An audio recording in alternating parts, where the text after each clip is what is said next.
Imagine a secret so dark, so disturbing, that the very people sworn to record history actively tried to erase it. What if the kings you learned about in school, the figures etched into our collective memory, were not just flawed, not just eccentric, but harbourers of unspeakable depravities, monstrous compulsions and acts of sheer madness that threatened to unravel the very fabric of their empires? This isn't about mere bizarre habits. No, this is about the rulers whose reigns were so drenched in lunacy, paranoia and cruelty that the official narratives were meticulously scrubbed. The facts handed down through generations are just the tip of an iceberg, a carefully constructed illusion designed to bury the truly unsettling truths beneath layers of historical convenience and national pride. For centuries, chroniclers, court historians, and even modern academics faced an impossible choice: reveal the full, horrifying extent of a monarch's depravity, or risk their own lives, their reputations, and the stability of entire nations. Sometimes the truth was simply too grotesque, too chaotic, too fundamentally insane for polite society to acknowledge. So they covered it up, they sanitized the records, they buried the evidence, but today we're digging it up. Prepare to have your understanding of history shattered as we expose the secrets, the forgotten horrors, and the chilling realities your textbooks hid. Get ready, because we're about to dive into the lives of 11 kings who were so insane, historians tried to bury the evidence. And trust me, you won't believe what they found. 11th, King John of England, the unreliable tyrant. When you hear King John, you probably think of Robin Hood's villainous foe, or perhaps the reluctant signer of the Magna Carta. But the true extent of King John's personal depravity and tyrannical whims goes far beyond a simple antagonist in a folk tale. This was a king whose cruelty was so unpredictable and his paranoia so intense that even his own barons, who were supposedly loyal subjects, feared for their lives and the lives of their families. Imagine a ruler who would suddenly, without warning, seize the lands of a baron he disliked, not because of treason, but a petty grudge from years past. He was infamous for his soft sword in battle, yet shockingly brutal in his personal vengeance.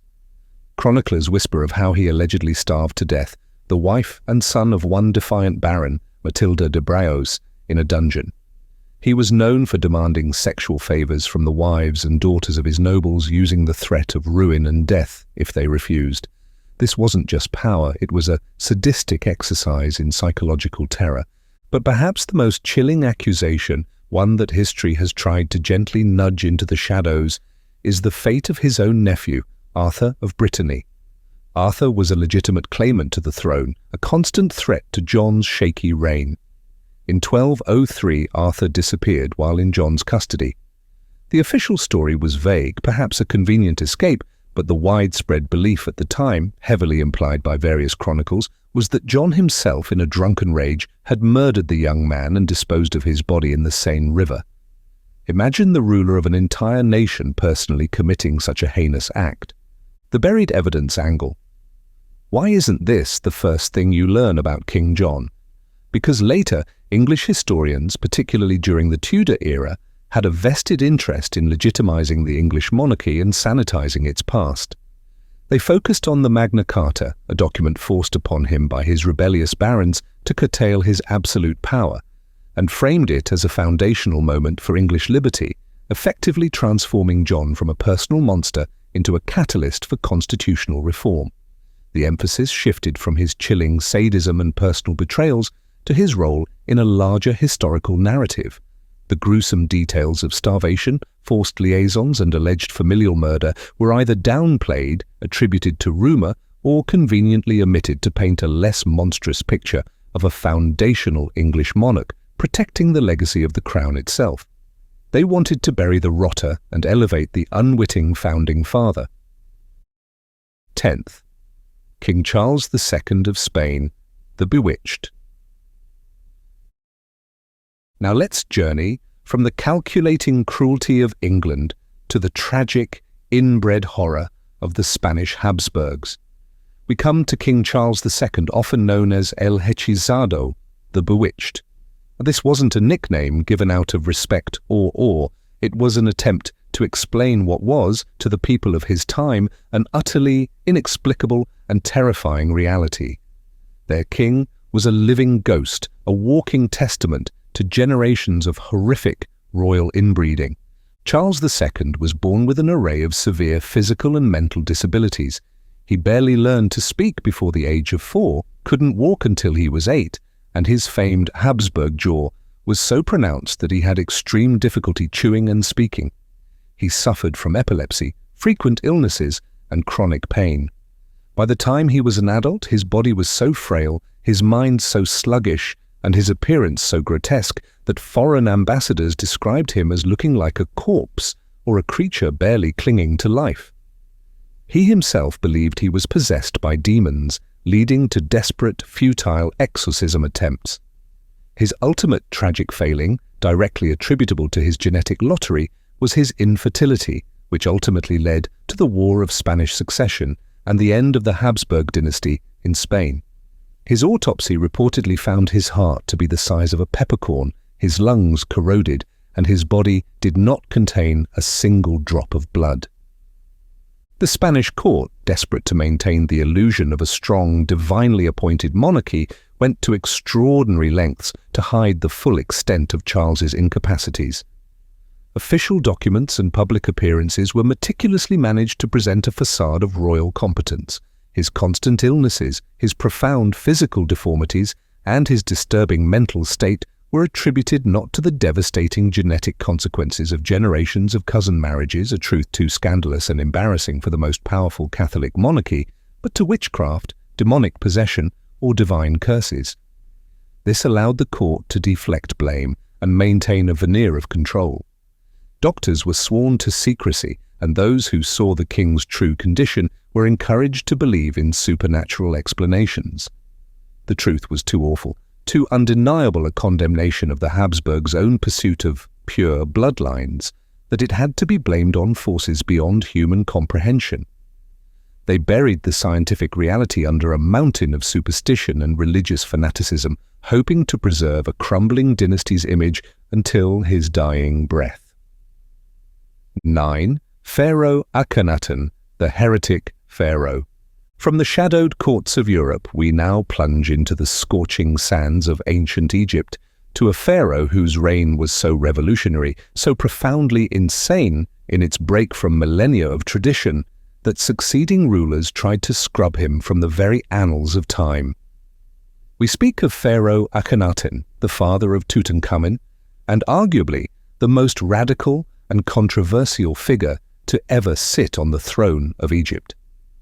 Imagine a world where your entire spiritual, political, and social existence is centered around a pantheon of hundreds, if not thousands, of gods and goddesses, Amun-Ra, Osiris, Isis, Horus, each meticulously worshipped for centuries. Now, imagine a young pharaoh obsessed with a single abstract deity, the Aten, the sun disk itself.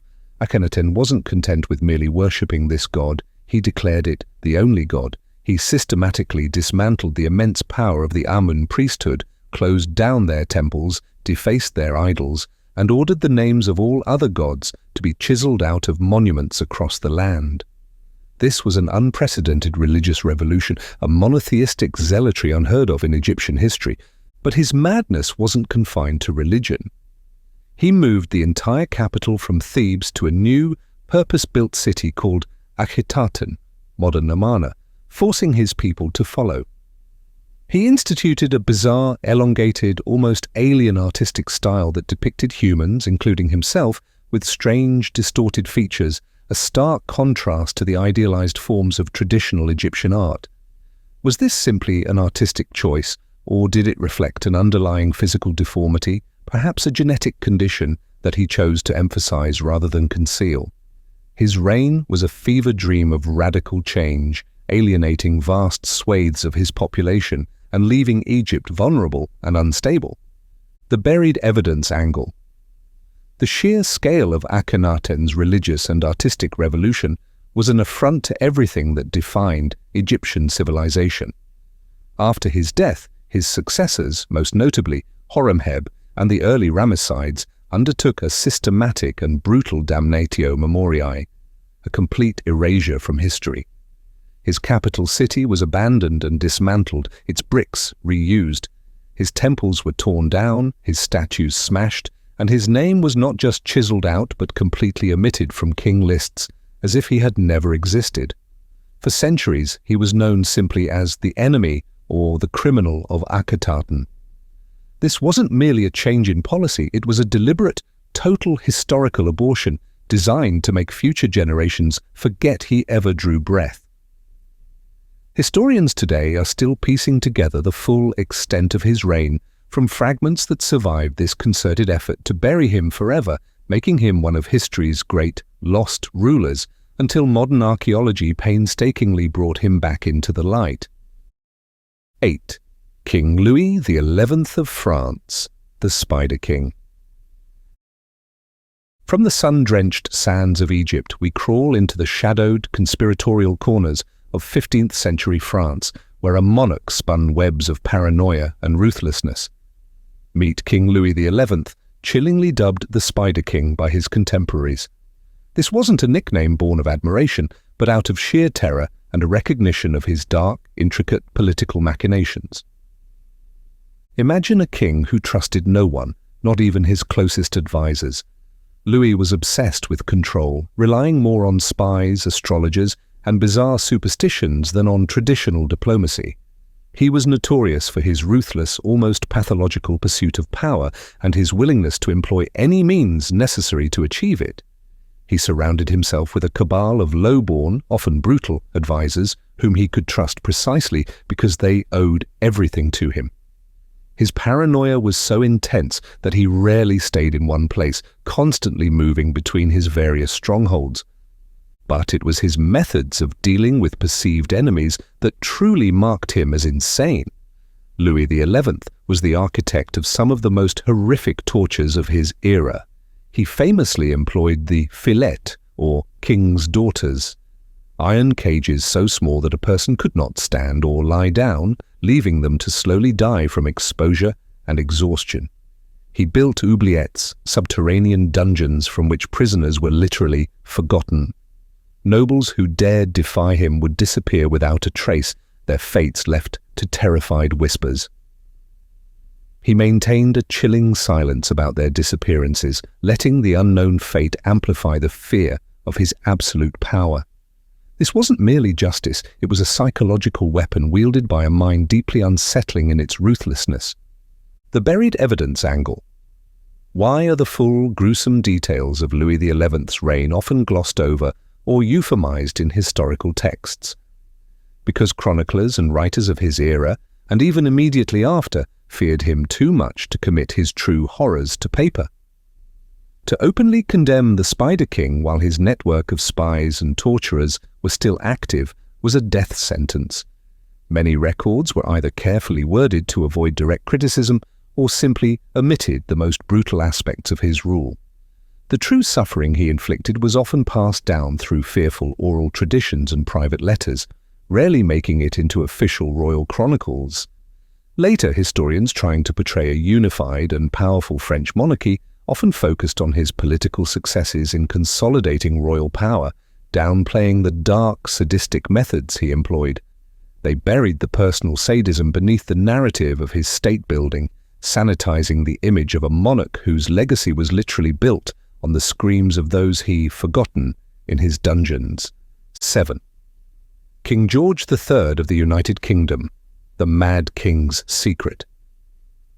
From the chilling shadows of the French court, we turn our gaze across the English Channel to a monarch whose madness became a closely guarded state secret. King George III, perhaps best known for losing the American colonies, was a man tormented by profound, debilitating episodes of mental illness. But the true extent of his derangement, and the desperate lengths his family and government went to conceal it, remains one of the most astonishing cover-ups in royal history. Imagine a king, the head of a vast empire, suddenly descending into fits of erratic behavior, talking non-stop for hours until his voice was hoarse, writing rambling, incoherent letters, suffering from vivid delusions, believing he could speak to angels, or shaking hands with trees he mistook for the King of Prussia. He would sometimes scream for hours on end, or, conversely, fall into periods of deep depression and catatonia. His physical symptoms were equally terrifying: foaming at the mouth, convulsions, and a distinct blue-purple discoloration of his urine, a symptom now largely attributed to porphyria, a genetic blood disorder that can manifest with severe neurological and psychological effects. His royal physicians, utterly bewildered by his condition, resorted to barbaric cures of the era, including blistering his skin, administering emetics and purges, and even restraining him in a straitjacket for weeks on end. Throughout these terrifying episodes, the public and foreign powers were kept in the dark, fed a carefully curated narrative of indisposition or nervous attacks. The very stability of the monarchy and the nation depended on maintaining the illusion of a sane, capable ruler. The buried evidence angle: the royal family and successive governments went to extraordinary, almost conspiratorial lengths to conceal the full, horrifying truth of King George III's madness.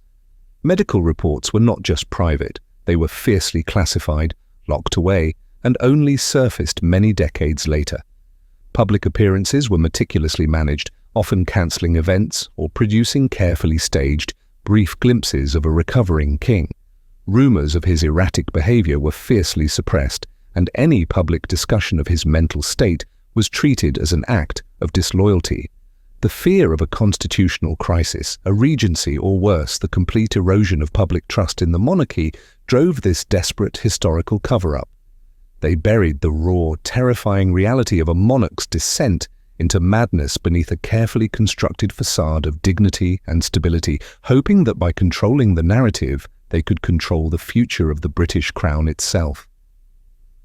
The full, unvarnished story of the Mad King's terrifying reality was hidden away for generations. 6. King Philip II of Spain, the Shadow King. Our journey through royal madness now takes us back to Spain, but this time to a different kind of insanity: the chilling, reclusive, and deeply paranoid world of King Philip II, the most powerful monarch of his age. Governing a global empire upon which the sun literally never set, Philip was known as the Prudent, but beneath that veneer of meticulous statesmanship lay a mind gripped by an obsessive reclusiveness, a morbid fascination with death, and a chillingly efficient paranoia. Imagine a king who chose to rule his vast empire from the Americas to the Philippines from the confines of a single austere monastery palace, El Escorial. This monumental complex, built as a palace, monastery, library, and royal mausoleum, was a reflection of Philip's own soul, stark, rigid, and steeped in religious devotion and a morbid fascination with the afterlife. He spent his days hunched over mountains of paperwork, annotating every document, scrutinizing every detail, often taking weeks to make even minor decisions.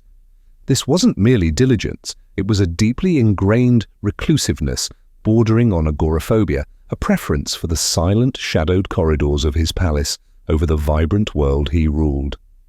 His obsession with saintly relics was legendary. He amassed one of the largest collections in Christendom, sometimes even personally verifying their authenticity.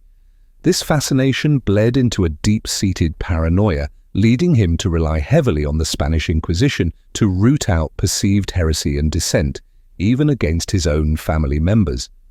His son and heir, Don Carlos, was imprisoned and died under mysterious circumstances, widely suspected to have been murdered on Philip's orders due to his erratic behavior and suspected treason.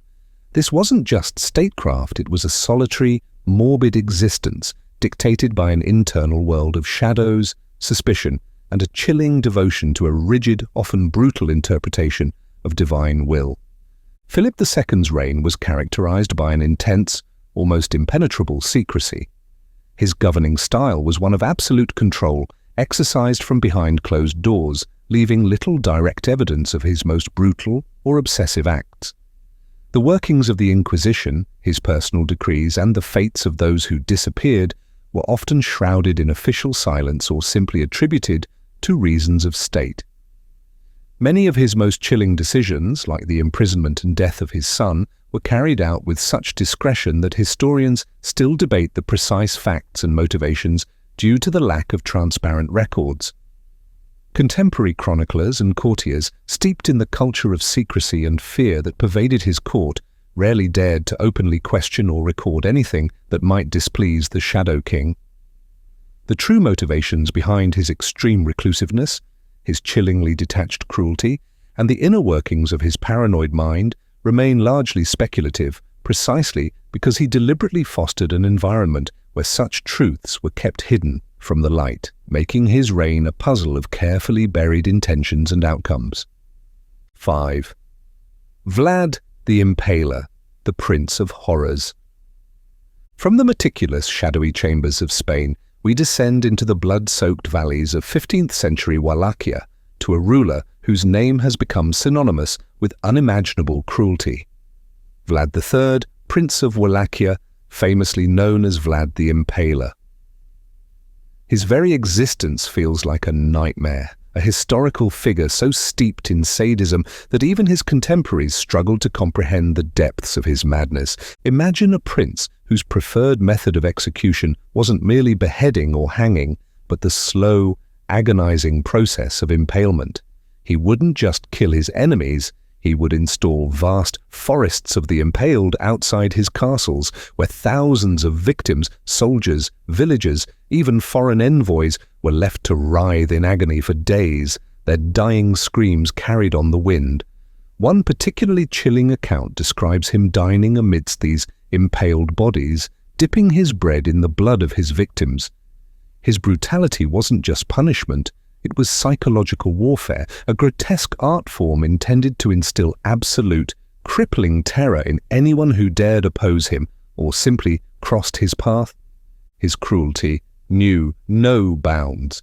He is said to have ordered the hats of Ottoman ambassadors nailed to their heads when they refused to remove them. He reportedly roasted beggars alive for being idle. He invited rival boyars to a feast, then had them all impaled. His sadism wasn't a secret, it was his defining characteristic, a monstrous obsession that terrified not only his enemies, the invading Ottomans, but also his own people, who lived in constant dread of his capricious and utterly merciless justice. The buried evidence angle, the sheer horror of Vlad's atrocities, was widely disseminated throughout Europe in chilling pamphlets, making him an early, infamous celebrity of terror. Yet simultaneously within Wallachia and later in parts of Romania, he was, and still is by some, revered as a national hero, a fierce defender against the Ottoman Empire. This created deeply conflicting historical narratives. The full, gruesome details of his sadism were sometimes downplayed by sympathetic chroniclers who focused on his military prowess, or exaggerated by his enemies who sought to demonize him completely. Historians have grappled with the sheer scale of his inhumanity, finding it difficult to separate the unvarnished truth from the propaganda of both his admirers and his detractors. The question remains, how could such unfathomable cruelty be simultaneously praised and condemned? The effort wasn't to hide his acts, but to reframe them, to bury the personal madness under the banner of national heroism, leaving a deeply ambiguous and terrifying legacy that historians are still trying to reconcile. 4th Emperor Nero, the artist tyrant. From the impaled horrors of Wallachia, we plunge into the opulent, yet increasingly insane world of Imperial Rome. Emperor Nero, a name synonymous with tyranny and decadence, was a ruler whose ambitions stretched beyond mere political power into the realm of the arts, leading to a terrifying blend of artistic obsession and monstrous cruelty. Imagine an emperor who saw himself primarily as a performing artist, a singer, a lyre player, an actor, even a chariot racer. He forced the Roman elite to attend his lengthy, often amateurish performances, knowing their lives depended on applauding his every off-key note. This obsessive narcissism, however, quickly spiraled into patricide, the murder of his stepbrother Britannicus, then matricide, the murder of his own mother, Agrippina, after several failed attempts, and a string of other politically motivated killings. His sexual degeneracy and public displays of depravity shocked even jaded Roman society. But perhaps the most infamous accusation against him, one still debated today, is the Great Fire of Rome in 64 AD. While historical consensus largely absolves him of intentionally starting the fire, the stories that proliferated afterwards paint a picture of chilling indifference or even artistic inspiration, that he fiddled while Rome burned, possibly playing his lyre and admiring the blaze from a distance, perhaps even seeing it as a backdrop for his dramatic sensibilities. He then scapegoated the nascent Christian community, unleashing horrific persecutions upon them. His paranoia grew so intense that he executed countless senators and aristocrats on the slightest suspicion, seizing their wealth to fund his extravagant artistic endeavors, including the infamous Domus Aurea, or Golden House, a sprawling, lavish palace built on the ruins of the fire. After Nero was finally declared a public enemy by the Senate and forced to commit suicide, a vigorous damnatio memoriae was enacted. His statues were pulled down, his name chiseled off inscriptions, and his memory was officially condemned. This was a concerted effort to erase him from public record. While much of his reign couldn't be completely hidden, later Christian historians, facing the brunt of his persecutions, also heavily demonized him, portraying him as the epitome of evil, an antichrist figure. This deliberate character assassination, layered on top of the Senate's official erasure, makes it incredibly challenging for modern historians to fully separate the historical fact from the propaganda. Was he truly a monster, or did the attempts to bury him and later condemn him simply exaggerate an already deeply flawed and megalomaniacal ruler? The truth, still fiercely debated, reveals that even in death, history tried to bury the artist tyrant, making it difficult to fully grasp the unvarnished truth of the emperor who performed while Rome burned. Third Emperor Heliogabalus, the scandalous Sun King. From the fiery ruins of Nero's Rome, we leap forward just over a century to another Roman emperor whose reign wasn't merely tyrannical, but so utterly, shockingly, scandalous and perverse that it disgusted even the hardened citizens of the Eternal City.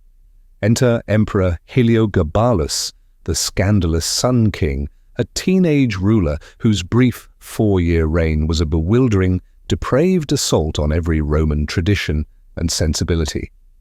Imagine a young emperor brought from the East who attempted to replace the entire Roman pantheon, Jupiter, Mars, Venus, all of them, with a single, obscure Syrian sun deity called Elagabal, of whom he was the high priest. He would parade the black aniconic stone representing his god through the streets of Rome, forcing senators to pull his chariot like common beasts of burden. This wasn't just religious reform, it was a bizarre, alienating cult of personality forced upon a fiercely traditional society. But his religious eccentricities were overshadowed by his extreme sexual and social deviancy. Heliogabalus was infamous for his public cross-dressing, wearing women's clothes and heavy makeup, and openly prostituting himself in taverns and even the imperial palace. He married a Vestal virgin, a sacrilege of the highest order that carried the death penalty for the priestess. He took numerous male lovers, openly seeking out the largest penises in Rome, and was said to have inquired if any doctor could perform a sex change operation on him. His banquets were legendary for their excess and vulgarity, throwing gold coins to the crowds and releasing wild animals into dining halls. This was not merely eccentricity, it was a deliberate, almost malicious attempt to shock, offend, and invert every sacred Roman value, a spree of calculated outrageousness fueled by absolute power. The buried evidence angle, Roman historians, already disgusted by his reign, didn't just record his vices, they deliberately sensationalized and exaggerated them, creating an almost cartoonishly depraved image, and then ensured his swift and brutal erasure from official memory. After his assassination at the tender age of 18, the Senate swiftly declared damnatio memoriae, systematically destroying his images, defacing his monuments, and removing his name from public inscriptions. The historical accounts that survived, primarily from hostile sources like Dio Cassius and Herodian, are so filled with sensational accusations that sorting truth from deliberate character assassination is a monumental historical challenge. They painted him as the ultimate debauchee, the antithesis of a Roman emperor, ensuring that his memory would be synonymous with moral decay and absolute degeneracy. His entire reign was a deliberate attempt to bury traditional Roman values, and in turn, history tried to bury him entirely, making him a cautionary tale of unchecked, adolescent madness. 2. Ivan the Terrible, the Scepter of Madness. From the debauched excesses of Rome, we plunge into the chilling, blood-soaked history of Tsarist Russia, where the paranoia and rage of one ruler earned him the epithet Ivan the Terrible. This wasn't just a king with bad habits. Ivan IV Vasilievich was a man whose psyche spiraled into a terrifying abyss of extreme rage, paranoia, and a sadism that left a trail of torture and death across his nascent empire. Imagine a ruler prone to fits of uncontrollable fury, where his eyes would roll back in his head and he would lash out with brutal violence. Ivan's childhood was marked by neglect and abuse, which some historians believe contributed to his later mental instability. As an adult, he truly earned his title. He organized the Oprichnina, a terrifying secret police force who brutally terrorized the populace, confiscating lands, executing boyars, nobles, and peasants alike on the flimsiest of pretexts, often through horrific tortures. He oversaw massacres in cities like Novgorod, where thousands were systematically slaughtered, their bodies piled high or dumped into freezing rivers. His paranoia was so extreme that he would execute or torture anyone he suspected of disloyalty, often without trial. He was known for his bizarre displays of piety interspersed with unspeakable acts of cruelty. But perhaps the most horrifying and indelible mark of his madness was the tragic incident in 1581, when, in a fit of rage, he struck his own son and heir, Ivan Ivanovich, with a staff, inflicting a fatal head wound that killed the Tsarevich days later. This wasn't a calculated political move, it was an uncontrolled eruption of a deeply disturbed mind. Some theories suggest his madness was exacerbated by mercury poisoning, a common treatment for syphilis at the time, leading to severe neurological damage. The sheer terror Ivan the Terrible inspired meant that few dared to openly record his worst excesses.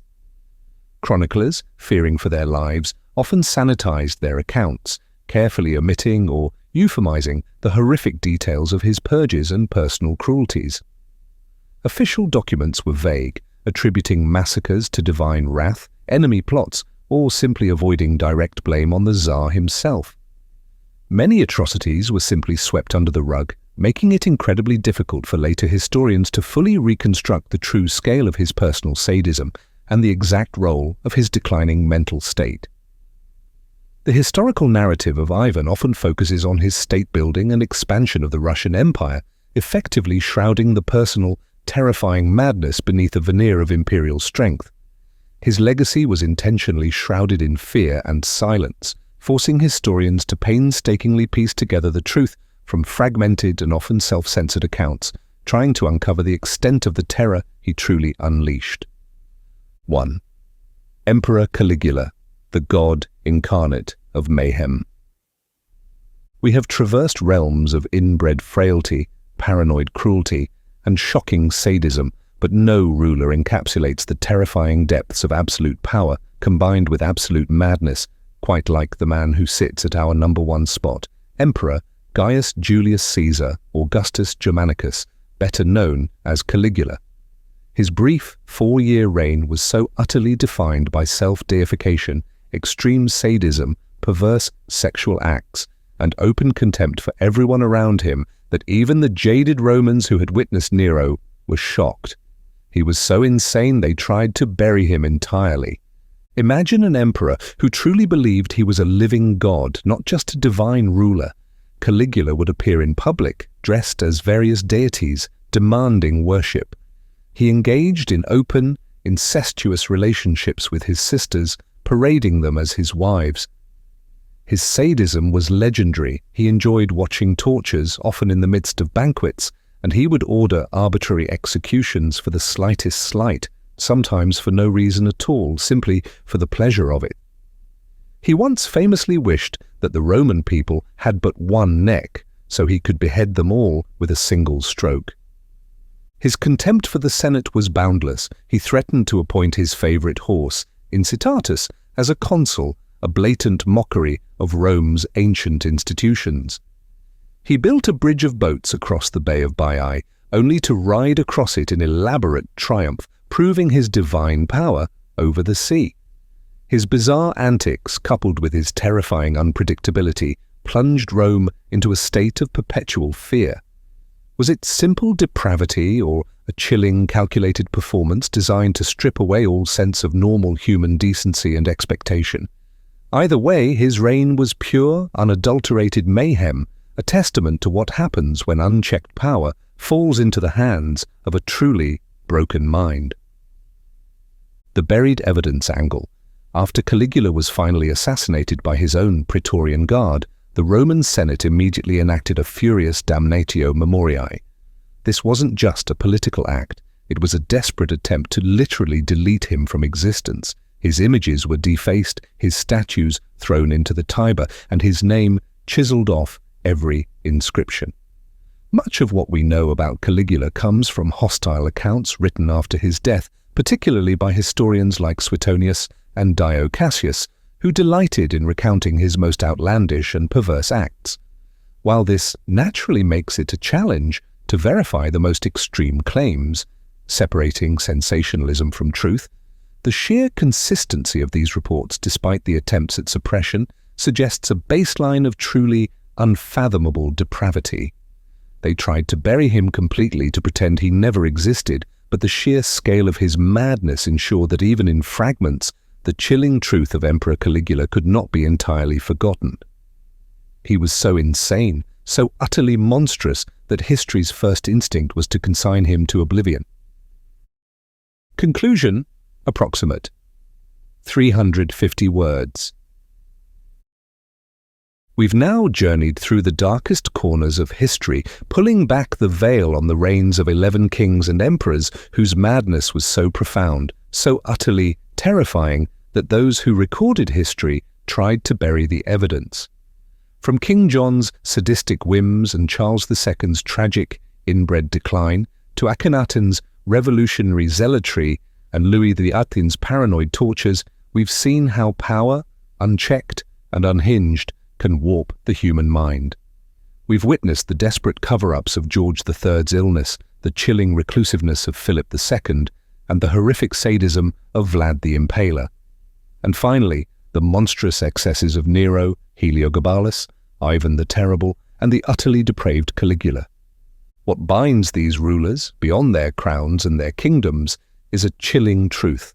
Absolute power corrupts absolutely, and in these cases it often led to a terrifying descent into mental deterioration, paranoia, and unspeakable acts against their own people, their families, and the very fabric of their societies. These weren't just eccentricities, these were the fundamental breakdowns of minds entrusted with immense authority. And the most disturbing lesson, that history is not always what it seems.